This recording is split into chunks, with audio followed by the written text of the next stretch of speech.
నమస్కారం సార్. నమస్కారం. So, government ఎగ్జామ్‌కి ప్రిపేర్ అయ్యే స్టూడెంట్స్ ఎవరైతే ఉన్నారో, నోటిఫికేషన్స్ ఎప్పుడొస్తాయి అని చూస్తూ ఉంటారు. ఎస్పెషల్లీ రీసెంట్‌గా గత 2 ఇయర్స్ నుంచి రైల్వేకి సంబంధించి షెడ్యూల్ ప్రాపర్‌గా వస్తుంది. ఆ క్యాలెండర్ కూడా ముందుగానే రిలీజ్ చేస్తున్నారు అని చెప్తున్నారు. అండ్ రీసెంట్‌గానే రైల్వేకి సంబంధించి కొన్ని నోటిఫికేషన్స్ ఉన్నాయి. కొన్ని వేల పోస్టులు ఉన్నాయి అని వింటూ ఉన్నాం. ఇంతకీ ఆ పోస్టులు ఏంటి? ఎవరు దీనికి ఎలిజిబిలిటీ? ఏ విధంగా ఉంటుంది సార్? రైల్వేకి సంబంధించి గ్రూప్ డి నోటిఫికేషన్ ఒకటి రిలీజ్ అయిందండి. ఈ నోటిఫికేషన్ ద్వారా 22,000కు పైగా ఉద్యోగాలు భర్తీ చేస్తారు. సో దీనికి ఎడ్యుకేషన్ క్వాలిఫికేషన్ ఏమో 10th క్లాస్ అండి. 10th క్లాస్ ఎలిజిబిలిటీ ఉన్నటువంటి వారు మెజారిటీ మిస్ అవుతున్నారు. చాలా మంది ఈ పర్టికులర్ కేటగిరీ ఎవరైతే ఉందో ఇది చాలా మిస్ అవుతుంది. ఐటీఐ అండి. ఐటీఐ చదివిన వాళ్ళు మాకు ఆపర్చునిటీస్ లేవు అని అనుకుంటా ఉన్నారు. ఆర్ఆర్బి గ్రూప్ డి నోటిఫికేషన్ కి ఐటీఐ చదివిన వాళ్ళు కూడా ఎలిజిబిలిటీ ఉంది. మన 2 తెలుగు రాష్ట్రాలలో నార్మల్ డిగ్రీ ఎంతమంది చేస్తున్నారో ఐటీఐ కూడా సుమారు ఈక్వల్లీ ఎంతమంది చేస్తున్నారు. సో గవర్నమెంట్ సెక్టర్ లో ఐటీఐ ఎలిజిబిలిటీ తోటి ఉన్నటువంటి వండర్ఫుల్ నోటిఫికేషన్. వీటి సాలరీస్ కూడా తక్కువేమి రావండి. ఆన్ పేపర్ మనకి వచ్చేది 35,000 అని ఉంటుంది, కానీ it will go up to 40,000 also with allowances, extra work, ఓటీలు ఉంటాయండి.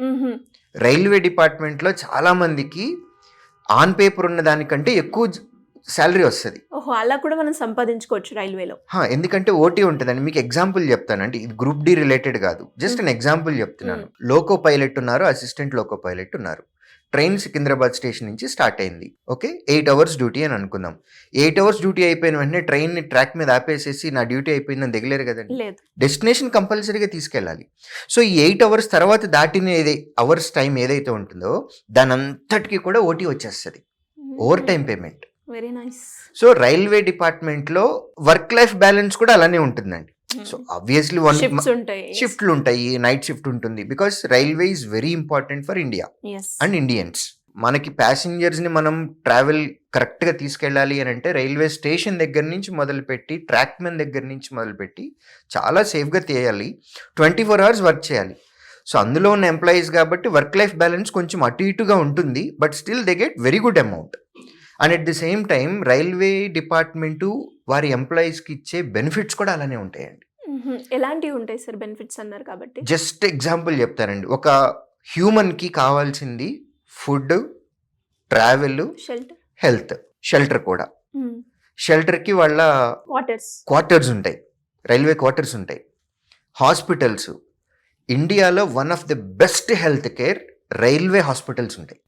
చాలా మందికి తెలియదు. One of the best hospital services in India. వారికి వారి ఫ్యామిలీలో ఉన్నటువంటి డిపెండెంట్స్ ఎవరైతే ఉన్నారో వారందరికీ ఉంటుంది.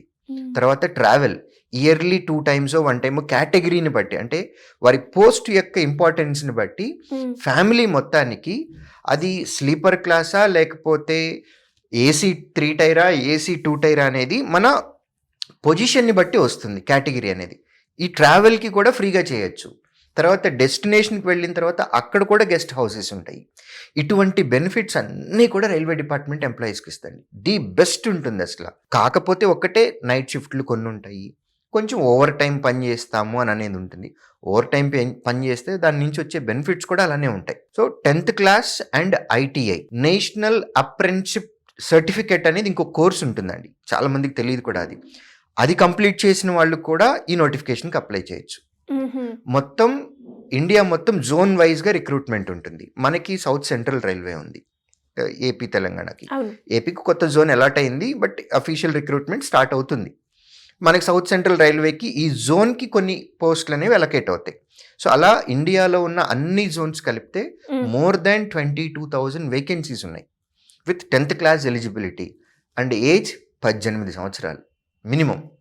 18 కంప్లీట్ చేసి ఉంటే చాలు. అప్ టు ఎవరి వరకు 33 years వరకు చేయొచ్చు. నేను చెప్పిన ఈ 33 years అనేది జనరల్ కేటగిరీ అండి. ఓబీసీ రిజర్వేషన్ ఉంటే 36 years ఉన్న వాళ్ళు కూడా అప్లై చేయొచ్చు.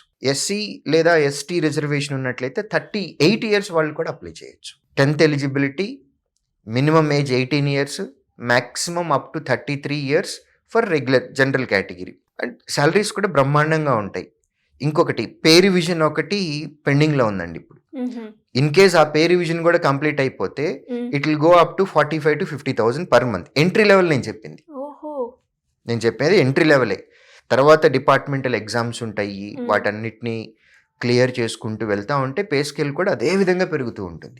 ఎంట్రీ 50 వరకు ఎక్స్పెక్ట్ చేయొచ్చు. అంటే ఇప్పుడు మీరు అన్న పే రివిజన్ జరిగిన తర్వాత పిఆర్సి అని అంటాం. పే రివిజన్ జరిగిన తర్వాత డెఫినెట్గా we can expect 50 also. 50,000 rupees entry level. So వీటి వర్క్ కూడా అంటే ఎట్లా ఉంటుంది అని అంటే, రైల్వేకి మనకి జనరల్గా మనకు తెలిసింది రైల్వే స్టేషన్స్ ఉంటాయి, మనం కోచెస్ ట్రైన్స్ అని అనుకుంటాం, కోచెస్లో పనిచేయాలి. తర్వాత రైల్వే హాస్పిటల్స్లో పనిచేయాలి. తర్వాత సిగ్నలింగ్ సిస్టమ్స్ ఉన్నాయి మనకి, ఆ సిగ్నల్ సిస్టమ్స్ చూసుకోవాలి. తర్వాత రైల్వే ట్రాక్ ఉంది, ఆ రైల్వే ట్రాక్ని చూసుకోవాలి. ఎలక్ట్రిసిటీ డిపార్ట్మెంట్, తర్వాత మెకానికల్ డిపార్ట్మెంట్, ఇవన్నీ చూసుకోవాలి. వీటితో పాటు రైల్వే వర్క్షాప్స్ ఉంటాయి, రైల్వే వర్క్షాప్లో కూడా పనిచేయాలి. రైల్వే యార్డ్ అని అంటాం.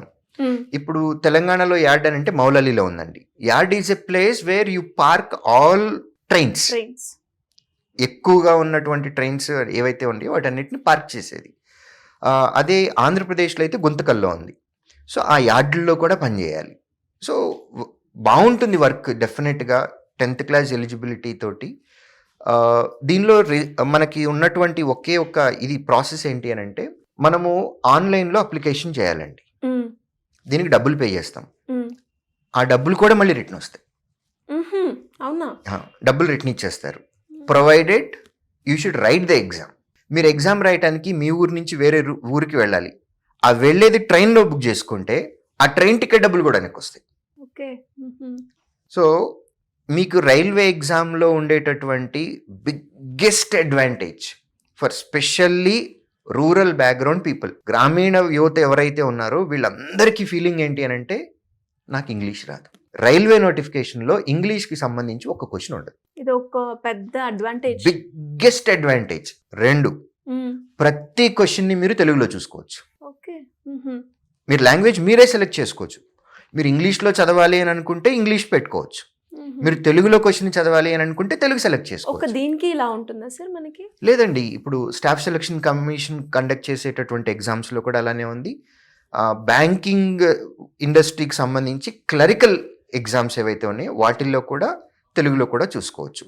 కానీ ఎస్ఎస్సి ఎగ్జామ్స్లోను మిగిలిన ఎగ్జామ్స్లోను, రైల్వే కాకుండా మిగిలిన ఎగ్జామ్స్ ఏవైతే ఉన్నాయో వాటిన్నిటిలో జనరల్ ఇంగ్లీష్ నుంచి క్వశ్చన్స్ వస్తాయి. ఒక సెక్షన్ ఉంటుంది ఇంగ్లీష్కి. రైల్వే ఏ ఎగ్జామ్లో కూడా ఇంగ్లీష్ ఉండదు. అది మన గ్రామీణ యువతకి బిగ్గెస్ట్ అడ్వాంటేజ్. రెండోది, నోటిఫికేషన్కి ఎవరైనా ప్రిపేర్ అవుతున్నట్లయితే కనుక ఈ పర్టికులర్ నోటిఫికేషన్కి దీనిలో సైన్స్ నుంచి ఎక్కువ క్వశ్చన్లు వస్తాయి. ఫిజిక్స్, కెమిస్ట్రీ, బయాలజీ, వీటి నుంచి చాలా ఎక్కువ వెయిటేజ్ ఉంటుంది. ఎందుకంటే వాళ్ళకి అది వర్క్లో అవసరం అవుతుంది. ఫిజిక్స్, కెమిస్ట్రీ అనేది సైన్స్ ఎక్కువ అవుతుంది, ఎక్కువ వర్క్ తోటి వాళ్ళకి రిలేటెడ్గా ఉంటుంది. కాబట్టి మోస్ట్ కాన్సన్ట్రేటెడ్ ఏరియా సైన్స్ ఉంటుందండి. ఎన్ని లెవెల్స్ ఉంటుంది sir exams? First return exam ఉంటుంది అనండి, 100 క్వశ్చన్స్ ఉంటాయి, 90 minutes టైం ఇస్తారు. అందులో ఇంగ్లీష్కి సంబంధించి, ఇంగ్లీష్ లాంగ్వేజ్కి సంబంధించి క్వశ్చన్స్ ఉండవు. One more important point, railway ఎగ్జామ్స్లో 1/3 నెగిటివ్ ఉంటుంది, మిగిలిన ఎగ్జామ్స్లో 1/4 ఉంటుంది. రైల్వేలో మాత్రం 1/3. చాలా కేర్ఫుల్గా పెట్టుకోవాలి, తెలిసిన వాటికే ఆన్సర్లు పెట్టాలి, అది ఒక స్ట్రాటజీ అది. సో రిటర్న్ ఎగ్జామ్లో ఎవరికైతే మంచి మార్కులు వస్తాయో అది క్వాలిఫై అవుతారు. తర్వాత వాళ్ళకి ఫిజికల్ ఎఫిషియన్సీ టెస్ట్ పెడతారు. ఫిజికల్ ఎఫిషియన్సీ టెస్ట్లో 2 రకాలు ఉంటాయండి. 2 కూడా మగవారు చేయాలి, ఆడవాళ్ళు కూడా చేయాలి. మగవారు అయితే 35 kgs ఉన్న ఇసుక బస్తాన్ని నెత్తి మీద పెట్టుకొని 100 meters దించకుండా పరిగెత్తాలి. ఆ తర్వాత 1 kilometer రెగ్యులర్ రన్నింగ్ చేయాలి. అదే ఉమెన్ కేటగిరీ అయినట్లయితే కనుక 20 kgs ఇసుక బస్తాన్ని పెట్టుకొని సేమ్ 100 meters అయితే రన్ చేయాలి. కొంచెం టైం ఎక్కువ ఇస్తారు, దించకూడదు, బస్తా దించకూడదు. 100 meters తర్వాత బస్తా పడేసేసి తర్వాత రెగ్యులర్ రన్నింగ్ ఉంటుంది, అది కూడా 1 km ఉంటుంది. సో ఇది ఫిజికల్ ఎఫిషియన్సీ టెస్ట్. ఈ 2 క్లియర్ చేస్తారు అని అంటే మెరిట్ బేసిస్ మీద మీరు అప్లై చేసిన జోన్లో మీకు మెరిట్ మార్క్స్ ఉంటే కనుక మీకు ఉద్యోగం వచ్చేస్తుంది. ఓకే, ఆన్లైన్లో అప్లికేషన్ చేయాలి సార్? కంప్లీట్గా ఆన్లైన్ అప్లికేషన్ అండి. ఓకే, ఆన్లైన్ అప్లికేషన్లో మనకి ఇప్పుడు ఫినాన్షియల్ ఫ్రాడ్స్ చాలా జరుగుతున్నాయి. చాలామంది ఎన్కాష్ చేసుకోవాలనుకుంటున్నారు, రకరకాల పీపుల్ ఉన్నారు. యూత్ ఎప్పుడైనా గుర్తుపెట్టుకోండి, ఇలాంటి అఫీషియల్ నోటిఫికేషన్స్ ఏవైతే ఉన్నాయో, అది స్టాఫ్ సెలక్షన్ కమిషన్ కావచ్చు, లేకపోతే రైల్వే కావచ్చు, మీరు వెబ్సైట్లో లాస్ట్ ఫ్రంట్ లాస్ట్ ఈ రెండు అబ్జర్వ్ చేయాలి. ఫస్ట్లో HTTPS ఉండాలి. HTTP రెగ్యులర్గా ఉంటుంది. HTTPS అంటే సెక్యూర్డ్. అది లాస్ట్లో .gov.in ఉంటుంది. .gov.in is related to government of India. So ఈ రెండు అబ్జర్వ్ చేసి కేర్ఫుల్గా చేయండి. ఎందుకంటే మన తెలియనటువంటి వాళ్ళని ఎన్కాష్ చేసేసుకునేటటువంటి ఫినాన్షియల్ ఫ్రాడ్స్ చాలా జరుగుతున్నాయి. సో ముందంతా సేమే ఉంటుంది. ఆర్ఆర్బి అప్లై ఆన్లైన్ ఇదే ఉంటుంది. లాస్ట్లో ఏదో ఫేక్ వెబ్సైట్ పెట్టేస్తాము, సేమ్ అలానే పెట్టేస్తారు.